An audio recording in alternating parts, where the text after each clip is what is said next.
नमस्कार दोस्तों, मैं हूं वंदना भारती और आप देख रहे हैं कमोडिटी इनसाइट्स। आज एक बहुत ही खास वीडियो सिल्वर पे। और ये उनके लिए है जो लॉन्ग टर्म में निवेश करते हैं, उनके लिए नहीं जो मतलब डेली बेसिस पे ट्रेड करते हैं। इसमें जानेंगे फैक्टर्स, चांदी की मूव क्या कारण है जिसकी वजह से प्राइसेस अपसाइड है। ये प्राइसेस का जो अपसाइड होना है, सबसे बड़ा कंसर्न मार्केट में यही होता है सिल्वर में कि बड़ी चंचल कमोडिटी है और अपने डी राइज और डी फॉल के लिए जानी जाती है। तो क्या इस पर तेजी टिकाऊ है या फिर यहाँ पे तेजी में फिर से एक बारी लगाम लगने वाला है और प्राइसेस नीचे की तरफ आ सकते हैं? तो आपका निवेश कितना सुरक्षित है, यहाँ पे बात इस पे ही होगी। एक छोटा सा मैंने यहाँ पे एक पीपीटी मैं बनाई थी ताकि आप लोगों को मैं बिल्कुल ऑर्गेनाइज वे में यहाँ पे समझा पाऊँ। तो अभी एक पीपीटी शेयर करती हूँ, उसके जरिए ही जानेंगे कि हमें क्यों यहाँ पे निवेश करना चाहिए और किस तरीके की चाल ये कमोडिटी दिखाती है। अभी तो मेरे ख्याल से आपको ये पीपीटी विजिबल हो गई होगी। और थोड़ा सा अगर आप देखेंगे कि 1970 से 79 से ये 10 साल के मतलब 10 साल के अंदर ही $1.6 से $28 हो गई। कारण यहाँ पे था कि इन्फ्लेशन और क्राइसिस हुआ था, वियतनाम वॉर था, ऑयल राइज हुआ था और प्राइसेस जो है 1650% 1650% के करीब बढ़ा था। लेकिन जब 1980 से 89 का समय आया तो ये $16 से $6.5 हो गया और यहाँ पे गिरावट कितनी थी? -60% थी। अब ये बियर मार्केट का समय था 10 साल का और यहाँ पे मतलब कि इन्फ्लेशन जो था ये कम होता हुआ नजर आया था और इन्फ्लेशन से ये कमोडिटी पॉजिटिवली कोरिलेटेड है। 1990 से फिर जो दशक आया उसमें यहाँ पे बिल्कुल ये स्टैटिक रहा, कोई मूव नहीं दिखाया। जबकि 2000 से लेके 2009 का जो टाइम पीरियड था तो उसमें इसने 240% का राइज दिखाया है। वही समय था जब चाइना राइज कर रहा था और कमोडिटी सुपर साइकिल का स्टार्ट हुआ था। तो बेसिकली ये एक कमोडिटी है और जो कि कमोडिटी के सुपर साइकिल से बहुत ज्यादा रिएक्ट करती है। 10 से 19 के बीच में इसका जो राइज था वो सिर्फ 5% था और ये $17 से यहाँ पे $17.9 आई थी। तो 10 साल के कंसोलिडेशन के बाद अगर कोई कमोडिटी एक्सप्लोड होती है तो मेरे ख्याल से वो बहुत लंबा यहाँ पे जाएगी। और 2020 से अभी तक का हम ले तो यहाँ पे $47 नवंबर का लिया गया था, लेकिन अभी तो माजरा कुछ और है। तो ये सिर्फ 160% मतलब कि अप्रिशिएट हुई है। तो हमें बहुत ज्यादा पैनिक नहीं होना होगा कि ये जो है बहुत ज्यादा बढ़ गया, अब यहाँ से ये गिरेगा। ये कमोडिटी अगर आप देखा जाए तो यहाँ पे $28 थी और यहाँ पे $18 है। इसने बहुत ज्यादा मूव आता हुआ देखा ही नहीं था और वहां से इसने 47 आता हुआ ही सिर्फ देखा है विद वेरी स्ट्रॉन्ग फंडामेंटल्स। तो सिल्वर का परफॉर्मेंस अब आप यूएसटी और आईएनआर में जानना चाहेंगे कि 20 साल में क्या रिटर्न है। 20 साल में इसने 1200% का 1234% का इसने रिटर्न दिया है। लेकिन अगर आप इसको देखें यूएसडी टर्म में तो ये सिर्फ 587% का रिटर्न है 20 साल में। मैं सीधा सीधा 20 साल थोड़ा लॉन्ग टर्म के लिए वीडियो बनाया तो इसलिए बता रही हूँ। और ये जो मूव है ये आईएनआर डिप्रिशिएट हुआ है, इसकी वजह से इतना ज्यादा मूव है। यहाँ पे 1235% है और यहाँ पे सिर्फ 588% है। तो बाकी का जो था वो मतलब कि कभी कभी ड्यूटीज होते हैं या फिर आईएनआर अपना डिप्रिशिएट होता है, उसकी वजह से यहाँ पे इतना बड़ा अंतर देखा जा रहा है। तो कभी भी आप सिल्वर या गोल्ड में ट्रेड कर रहे हैं तो जरूर आप देखिए कि आपका करेंसी जो है, घरेलू करेंसी जिसमें हम ट्रेड करते हैं, वो कैसा यहाँ पे परफॉर्म कर रही है। पिछले एक साल में देखा जाए 85% का रिटर्न है और बाहर के मतलब मार्केट में एक साल में 85% का रिटर्न है, बाहर सिर्फ 75% का रिटर्न है। यानी कि जो 10% का जो इजाफा है ये आपका आईएनआर डिप्रिशिएट हुआ है वो है। अब चलते हैं हम अपने अगले स्लाइड पे। मैं ज्यादा टाइम आपका नहीं लेना चाहूंगी कि इन्वेस्टमेंट क्यों किया जाए। इंडस्ट्रियल डिमांड अभी पीक पे है और इंडस्ट्रियल डिमांड में ऐसे डिमांड्स हैं जहां पे आपको मतलब यहाँ पे स्लो डाउन दिखने वाला नहीं है। जैसे कि सोलार है, सोलार में आपको यूज होता है और यहाँ पे 20% जो पूरा ग्लोबल सप्लाई है, सिल्वर का सप्लाई है, वो 20% आपको सोलार में जा रहा है। तो ये आपको, और जितना ज्यादा हम ग्रीन एनर्जी की तरफ जाएंगे, सोलर एनर्जी को यूज करेंगे, उतना ज्यादा इसकी डिमांड है। अब यहाँ पे इलेक्ट्रिक व्हीकल्स में भी यूज हो रहा है, 5G में यूज हो रहा है, जितना भी एआई का जो हार्डवेयर बनता है ना उसमें सिल्वर यूज हो रहा है। तो जब आप एआई का डिमांड जान रहे हैं तो आपको पता है कि एआई को चलाने के लिए एआई का हार्डवेयर भी चाहिए और वो किस तरीके से यहाँ पे सिल्वर को डिमांड में लाएगा। अब इंडस्ट्रियल डिमांड रिकॉर्ड यहाँ पे बढ़ा 2024 में और ये आ गया आपको 680 मिलियन मिलियन आउंसेस। अब अगर नेक्स्ट हम देखें कि कहाँ पे जा रहा है और मार्केट क्यों इतना मतलब मूव कर रही है, क्योंकि स्ट्रक्चर में दिक्कत है। आपको डिमांड तो बढ़ रहा है, स्ट्रक्चरल सप्लाई स्कार्सिटी। अब डिमांड बढ़ रहा है और सप्लाई हमारा जो है वो कम हो रहा है। अब कितना कम हो रहा है? लगातार 5 साल से हम लोगों ने सिल्वर की सप्लाई को कम होता हुआ देखा और जबकि हमारा डिमांड हर साल रिकॉर्ड हाई बढ़ रहा है। तो हमारा शॉर्टेजेस कितना था? 796 मिलियन आउंसेस शॉर्टेजेस था।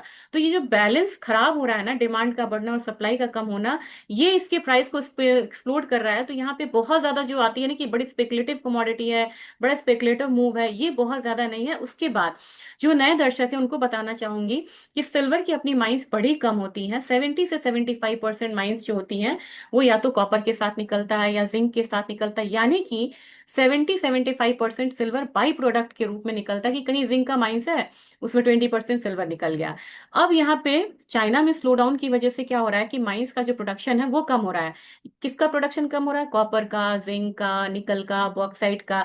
तो जब वहां प्रोडक्शन कम होता है ना, तो सिल्वर का प्रोडक्शन भी उसी रेशियो में कम होता चला जाता है। तो जब तक वो माइंस नहीं बढ़ेंगे तब तक सिल्वर का बहुत ज्यादा प्रोडक्शन नहीं बढ़ेगा। और ये मतलब कह सकते हैं कि अ, अभी इसमें चांसेस कम बन रहे हैं कि इसका सप्लाई साइड बढ़े। किसी भी एक माइंस को तैयार होने में कम से कम 7 साल लगता है, नई माइंस को। तो अभी आपको 7 साल 8 साल बहुत नया जो प्रोडक्शन है या सप्लाई है वो नहीं आने वाला है। उसके बाद क्या है ना कि हिस्टोरिकली देखा जाए तो जो गोल्ड सिल्वर रेशियो को देखते हैं, यानी कि गोल्ड सिल्वर रेशियो में हम क्या कहते हैं कि गोल्ड का prices divided by silver prices, यानी कि कॉमिक्स में अगर गोल्ड आपको $400 है और हमारा सिल्वर $40 है, तो हम क्या बोलेंगे कि 100:1 इसका रेशियो है। लेकिन एवरेज जो रेशियो था वो हमारा 50:1 था, 270:1। अब अभी क्या है, ये 80:1 है, यानी कि रेशियो इंप्रूव होगी, ये 70 की तरफ आएगा। 70 की तरफ आएगा तो क्या होगा, सिल्वर प्राइसेस बढ़ेंगे और गोल्ड प्राइसेस कंपेरेटिवली कम बढ़ेंगे। क्योंकि गोल्ड के गिरने के चांसेस मुझे कम लग रहे हैं, इसलिए मैंने बोला है कि गोल्ड प्राइसेस कंपेरेटिवली कम गिरेंगे, बढ़ेंगे।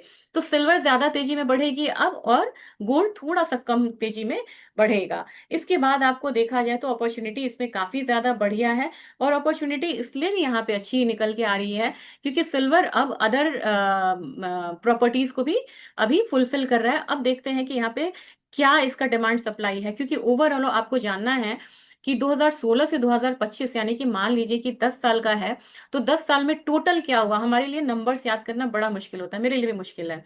तो टोटल डिमांड हमारा बढ़ा है पिछले 10 साल में 15% से, और टोटल सप्लाई कितने से घटा है? -2.53%, 2.5% लगा लेते हैं।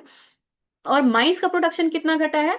-7.23%। तो आप बोलेंगे कि माइंस का प्रोडक्शन इतना घटा है और टोटल सप्लाई इतना ही घटा है, तो बाकी क्या है? ये बाकी आपको स्क्रैप है।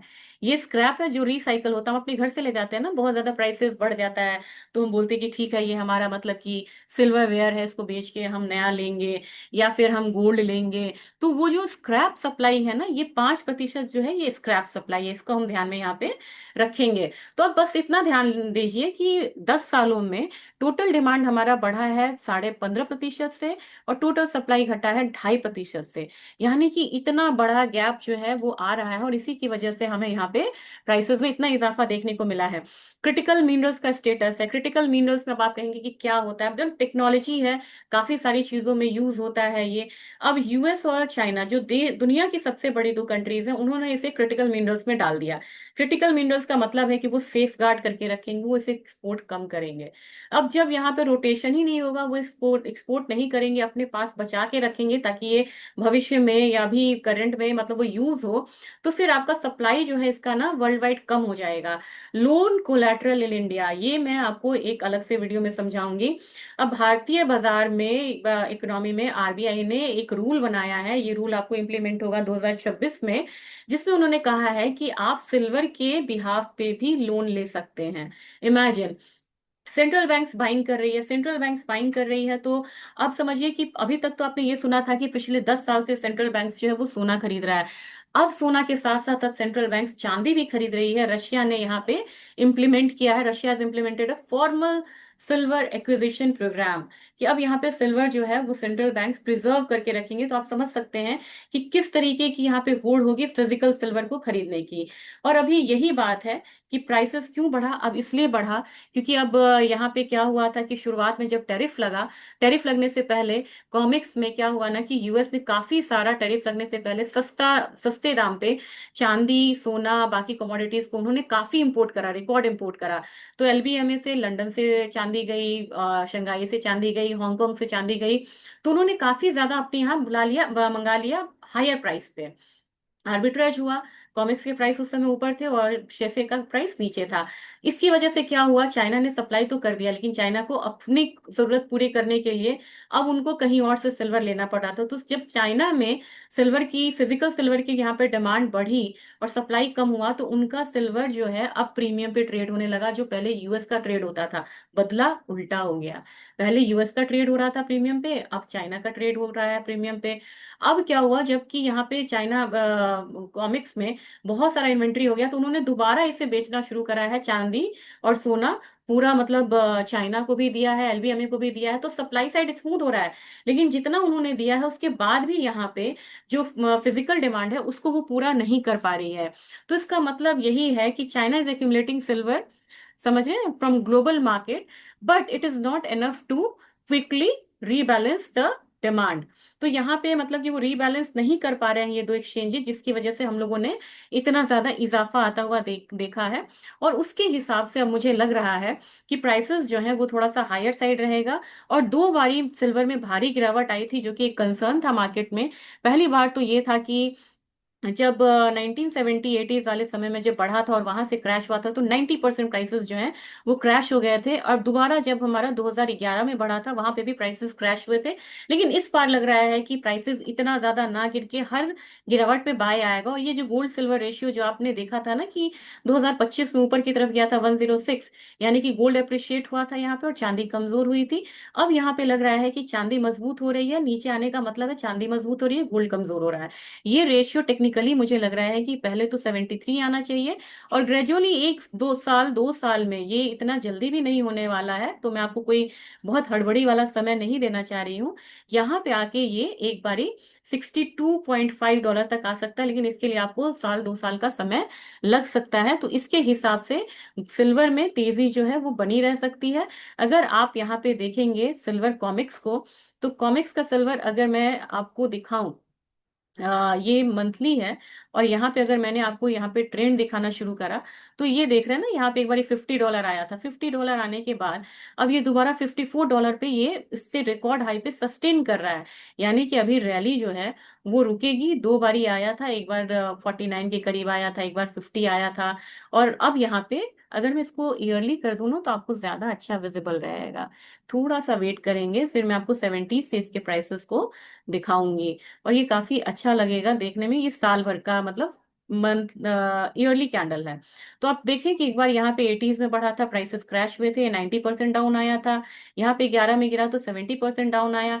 लेकिन यहाँ पे मुझे लग रहा है कि अगर करेक्शन होगा भी, तो ये लेवल बहुत अच्छा लेवल है, जहाँ पे कि लॉन्ग टर्म के लिए यहाँ पे एक्यूमुलेट किया जाए, और वहां से प्राइसेस जो है वो हायर साइड रहेंगे। तो अब मुझे ये संभावना नहीं लग रही है कि 90 to 70% प्राइसेस में फॉल आएगा।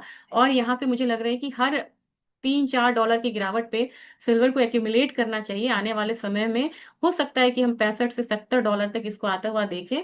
जबकि अगर एमसीएक्स की बात की जाए, तो मुझे लग रहा है कि अगर आप साल दो साल का अगर आप ध्यान लेके चले, तो सिल्वर के प्राइसेस आराम से यहाँ पे 2.5 लाख रुपए तक आ सकता है।